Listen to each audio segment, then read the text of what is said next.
Hey dudes, I bought a Trump guitar so you don't have to, and it's real. It really showed up, and it's actually pretty surprisingly. Okay, there it is. It came in this box, but this was inside. And look at that. Limited edition, Make Music Great Again, officially endorsed by the 45th President of the United States, Donald Trump, 45. Now, I kind of wish it said 47, 45, so obviously this thing's been in the works for a little while.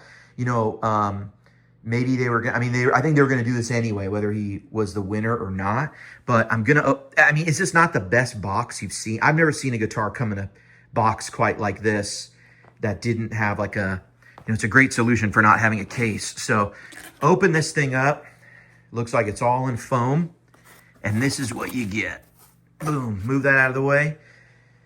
The MAGA Make America Great Again 45 guitar. And it gives you this little certificate of authenticity. Now look, like it or not, this is obviously a little bit of a gimmick here. But there it is. You know what I mean? This is what you get. It's you either think this is really awesome or cool, or you don't. I personally just really wanted to sort of document that this thing exists. Kind of rosewood right there, 45 and stars. That's actually a finish flaw, unless they're intending that to be distressed, but I don't think they are. So that's a finish flaw right there. But I have actually looked over the rest of the guitar, and it looks pretty nice everywhere else. No finish flaws on the body. That's what it looks like. And there's actually some specs on it. That's not, it's like lint from the box or something. Those white marks, they brush off. But the finish actually looks good.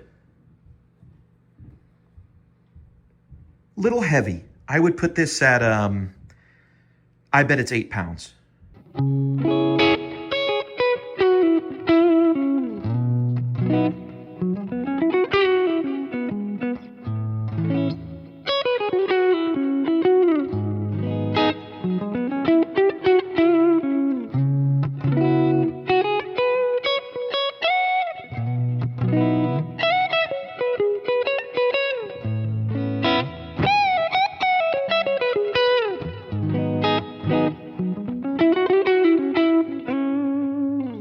So hey, that's a beautiful neck.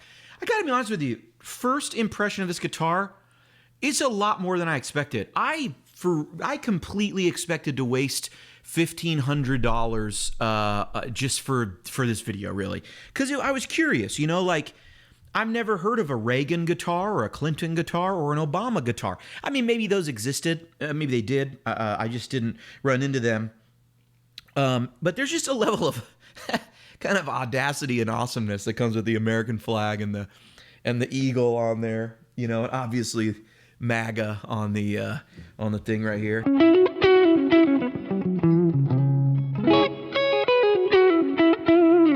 I'm just playing through a Kemper that has a deluxe reverb capture. It's one of my amps back there. It's 65 deluxe reverb. Sounds great. That's the neck. Here's the middle.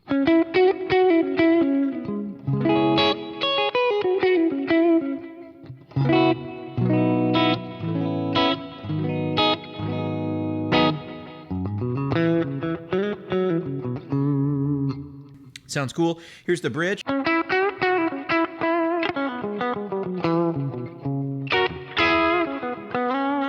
Little underpowered, actually, to me.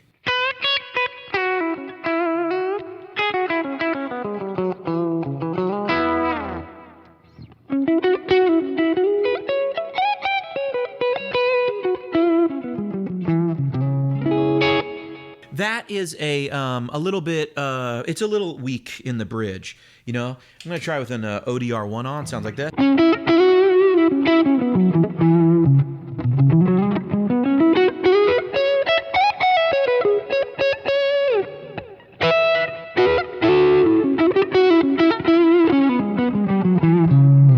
On the bridge now.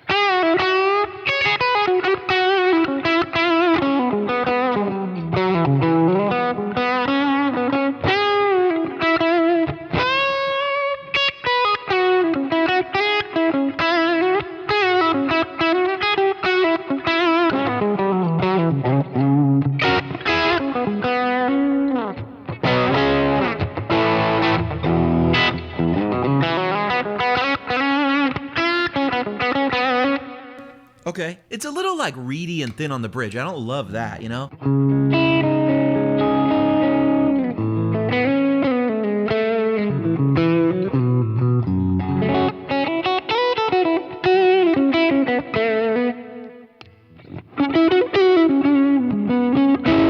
Okay, here are my thoughts.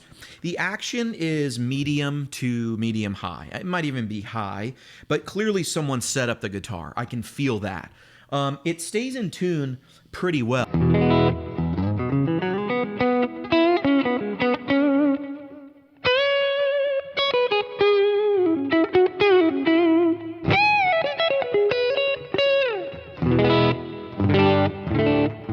Little drift, but honestly, I was expecting a whole lot less. Tuners feel nice and tight.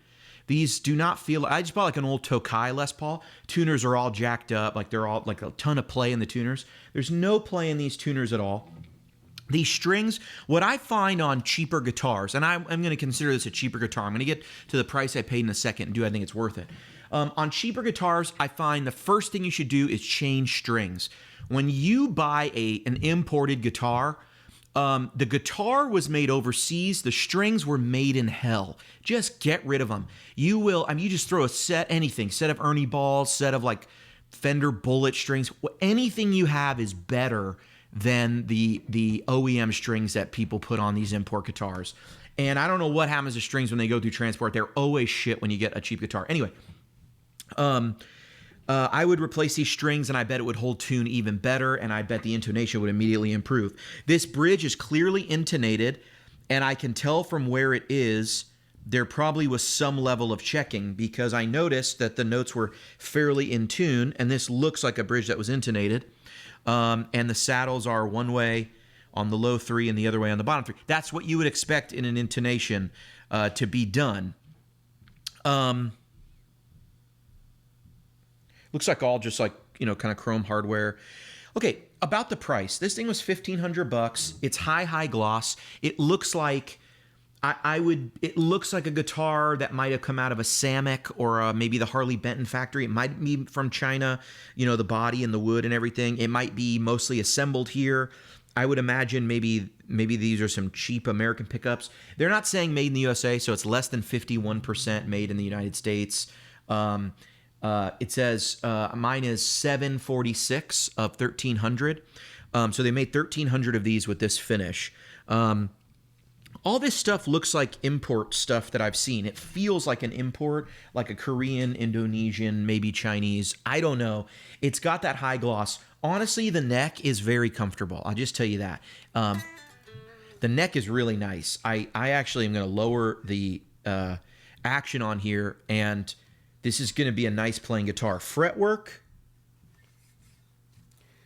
they're not very sharp. They're not sharp actually at all. There's a little bit, I see a little bit of shaving, like fretboard shavings, where like shavings on the fretboard. It looks like they cleaned the guitar neck and then stopped about right there.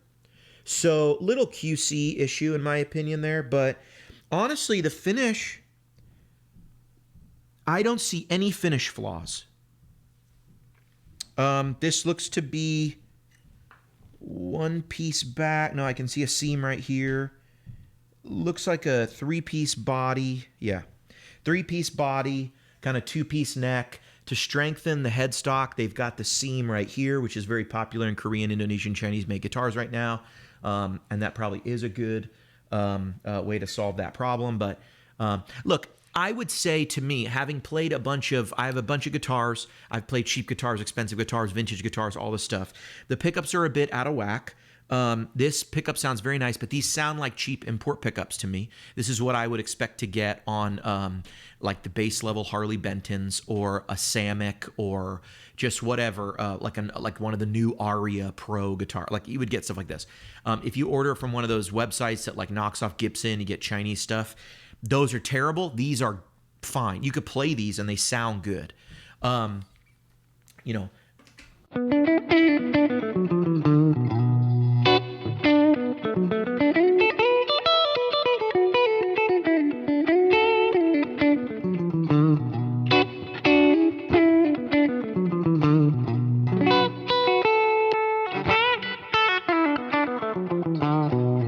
I mean, I don't know. They're not PAFs. You know what I mean? They're pretty thin, and I don't know if that's on purpose. The neck sounds really nice, but it doesn't sound very complex. It just sounds kind of thin for a humbucker. It's not really what I would want out of a Les Paul. But it sounds pretty good. The bridge is a little thin. I mean, like too thin. And I didn't love it when we had the overdrive on. So could you play it? Sure. Could you enjoy it? Yeah, absolutely. I would say, is this guitar worth the $1,500 I paid for it? No way. You're paying a big premium to get the 45. And I wish it said 45, 47, because now it feels like I own something that was like relevant years ago. You know what I mean? But they probably started designing this before. And then obviously the Make America Great Again and the Eagle and everything. You're paying a premium for that. I would put this guitar in line with an import Harley Benton that you would buy for $500. That's what I think. I think this guitar should go for between, maybe with some of the new pricing out there, maybe a $699. There's some really, it actually has a really nice neck, and I think it might beat those guitars a little bit. But I wonder if those guitars might actually have some features that people would like better than this one, being that some of those are going to be set neck. You're not going to get this finish, but you might get slightly better pickups that you like. I personally have liked some of the cheaper Harley Benton pickups for what they are. I mean, they don't sound like throwbacks or something or Lawlers, but they're pretty nice for the price. And there's some of them where I go, hey, that sounds really good. I've put Harley Benton guitars in demos, like we did in the Slash demo, and it nailed the Slash sound. I mean, it just nailed it. And so, hey, good to them. I'd say this guitar to me should if it didn't have all this stuff on it, yeah, $599, $699, somewhere like that. I like the neck. Tuners are nice. It seems to be staying in tune pretty well for what I would expect in that price range. I think the box is really cool. And honestly, I'll tell you what I'm going to do with this guitar. I bought it for this video and to put it on my podcast called Guitar Friends and show it to my two buddies. And we're just going to have a fun episode about it. But I'm going to put this in the box. I'm going to show it to them, and then I'm going to put it in the box, and I'm not going to take this guitar out for like 15 years. And maybe at that point, if like Barron Trump is running for president, this thing will be worth some money. You know what I'm saying? Like, I mean, it's just a piece. It's like a collector piece at this point. Mine's not signed. And, they only made 1,300. So maybe these go up in value. Maybe they don't. I have no idea. If you're upset that I bought this guitar, I don't give a shit. I could care less. Whoever was going to make this, it's something that some of us just had to check out, right? And so far I see it looks like almost no one's gotten one. People are just making videos on YouTube about them. So here's an actual one in my hands. It's a lot better than I thought. The packaging is awesome. The finish is flawless. Feels really great. Pickups are cheap. Tuners are nice. I think this is a little nicer than something you'd pay $699 for, $599 for, So anyway, on the podcast, I'll compare it. We'll get the Harley Bentons out, and we'll really do a shootout with this and the Harley Bentons.